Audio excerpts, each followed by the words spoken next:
Beyrouth, le 11 août 2020 à 18h08.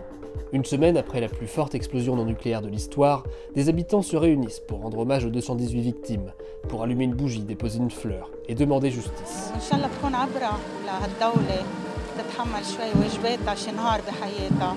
Dans les jours qui ont précédé, le président Michel Aoun a déjà refusé toute enquête internationale, malgré les demandes nombreuses de la population. Et le Premier ministre Hassan Diab, qui démissionne peu après, a annoncé un comité d'investigation.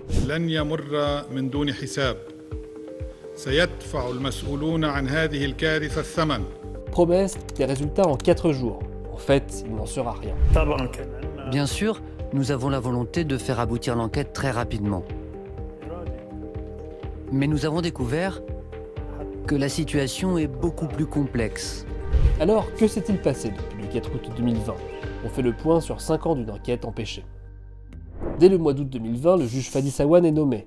Il fait arrêter Badri Daher, chef des douanes du port, puis s'intéresse aux responsabilités politiques. Trop haut, trop vite. En février 2021, 2 anciens ministres, Razi Zaïter et Ali Hassan Khalil, déposent une requête contre lui. Ils viennent d'être inculpés pour négligence et Fadi Sawan est dessaisi. Sawan est alors remplacé par un autre magistrat, Tarek Bitar. Président de la cour criminelle de Beyrouth, il est réputé indépendant.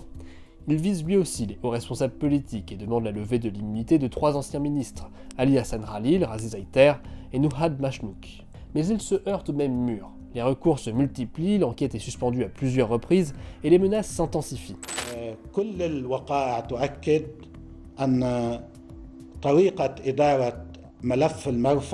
من قبل المحقق العدلي قائمة على الاستنسابية وعلى الاستهداف وعلى التسييس. Le 14 octobre 2021, la tension monte d'un cran. Une manifestation de partisans d'Amal et du Hezbollah dégénère devant le palais de justice. Place Tayounais, des affrontements éclatent. Des tirs en plein jour, en plein Beyrouth, font 7 morts et 32 blessés. À la fin de l'année 2021, un nouveau recours est déposé. Même si la justice finit par valider le travail du juge, l'enquête reste à l'arrêt pendant plus de 3 ans.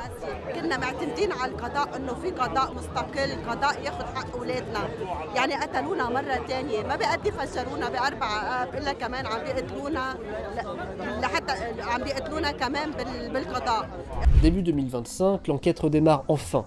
Un nouveau président, Joseph Aoun, et un nouveau Premier ministre, Nawaz Salam, promettent de garantir l'indépendance de la justice.